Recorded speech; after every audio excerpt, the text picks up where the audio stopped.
Assalamualaikum warahmatullahi wabarakatuh. Pada kesempatan kali ini, saya bersama teman saya, Apriliani Widyalestari, akan menjelaskan tentang analisis prioritas masalah kesehatan dengan metode Delbecq.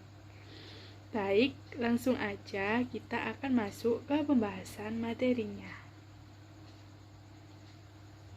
Oke, yang pertama ada pendahuluan.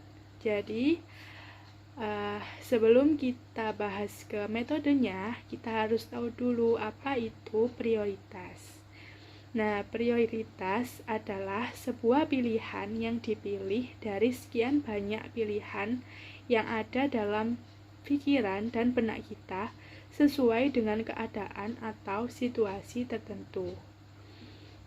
Pilihan ini pada umumnya bersifat kecenderungan dalam menentukan pilihan mana yang lebih penting menurut si pemilih dalam menentukan pilihannya. Dan ini juga berkaitan dengan keadaan kondisi secara fisik dan mental. Nah, kenapa sih kok harus ada prioritas?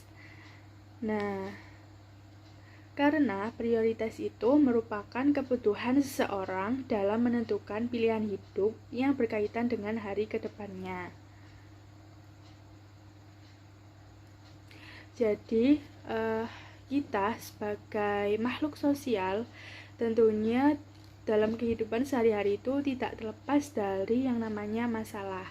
Nah, kita itu butuh prioritas agar hidup kita itu lebih safety atau aman dan terhindar dari masalah. Oke, selanjutnya.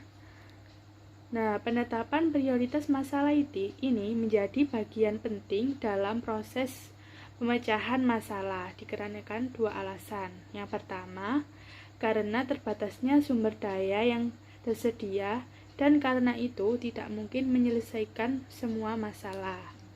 Dan kedua, karena adanya hubungan antara satu masalah dengan masalah lainnya dan karena itu tidak perlu semua masalah itu diselesaikan.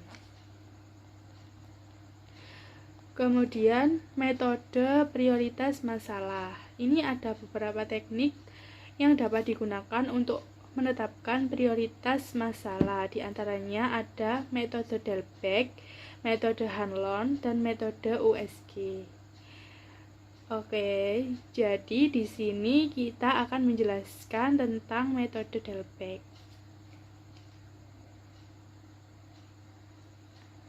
Nah, pengertian metode Delbecq. Metode Delbecq adalah metode kualitatif di mana prioritas masalah penyakit ditentukan secara kualitatif oleh panel expert. Kemudian, caranya, sekelompok pakar itu diberi informasi tentang masalah penyakit yang perlu ditetapkan prioritasnya, termasuk data kuantitatif yang ada untuk masing-masing penyakit tersebut. Jadi,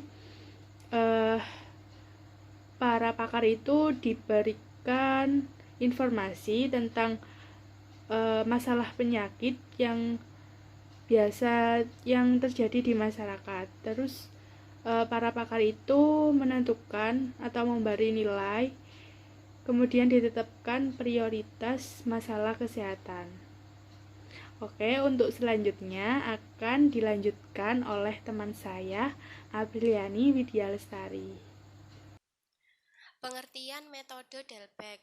Pada metode ini diprioritaskan masalah dilakukan dengan memberikan bobot. Bobot yang dimaksud ini nilai maksimum yang berkisar antara 0 sampai 10 dengan kriteria. Yang pertama ada besar masalah, yaitu persentase atau jumlah atau kelompok penduduk yang ada kemungkinan terkena masalah serta keterlibatan masyarakat dan instansi terkait. Yang kedua ada kegawatan masalah, yaitu tingginya angka morbiditas dan mortalitas, angka kesakitan dan angka kematian. Kecenderungannya ini dari waktu ke waktu. Yang ketiga ada biaya atau dana, yaitu jumlah atau besarnya dana yang diperlukan untuk mengatasi masalah baik dari segi instansi yang bertanggung jawab terhadap penyelesaian masalah atau dari masyarakat yang terkena masalah.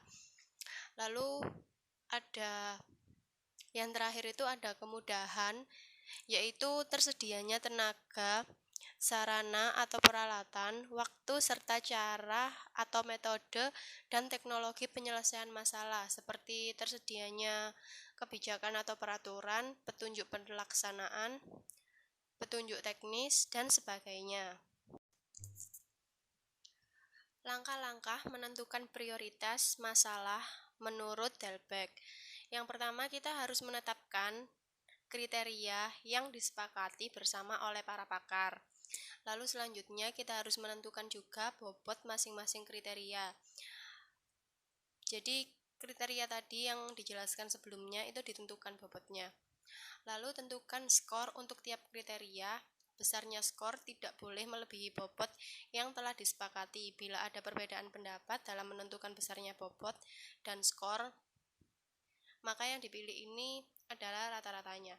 Misalnya bobot untuk kemudahan itu 7, jadi untuk skornya ini nggak boleh lebih dari 7. Lalu misalnya ada perbedaan pendapat ini jadi diambil rata-ratanya. Misalnya ada yang 8, ada yang 7, ada yang 6, jadi diambil rata-ratanya itu tadi berapa. Langkah selanjutnya itu isi setiap kolom dengan hasil perkalian antara bobot dengan skor masing-masing. Lalu jumlahkan masing-masing kolom dan tentukan prioritasnya berdasarkan jumlah skor yang tertinggi sampai yang terendah. Jadi ini ada contoh tabel Delbecq dengan prioritas masalah kesehatan. Ini saya mengambil contoh 3 masalah kesehatan, ada DBD, kecelakaan, dan hipertensi. Misalnya di suatu daerah mengalami 3 masalah berikut, lalu ada beberapa pakar yang melakukan prioritas masalah kesehatan ini tadi. Lalu pakar-pakar ini menyepakati besar masalahnya ini 8 bobotnya, lalu kegawatannya bobotnya juga 8, lalu untuk biaya 6, untuk kemudahan 7. Lalu setelah menentukan bobot ini baru ditentukan skornya. Untuk skornya DBD juga 8, jadi bobot dengan skor ini dikalikan. Jadi besarnya masalah tadi kan 8 dengan skor DBD tadi juga 8, jadi dikalikan. Selanjutnya juga seperti itu sampai seterusnya, nanti totalnya dijumlah, baru nanti bisa ditentukan prioritas masalahnya yang mana. Untuk yang hasilnya di sini kan prioritas masalahnya yang nomor 1 yang jumlahnya paling besar itu yang 154, yaitu masalah hipertensi. Jadi masalah hipertensi ini perlu diprioritaskan. Prioritas nomor 1 ini masalah hipertensi, lalu yang nomor 2 ini kecelakaan, dan yang ketiga ini DBD. Oke, kurang lebih seperti itu. Terima kasih sudah memperhatikan paparan saya dan teman saya. Bila ada salah kata, saya mohon maaf.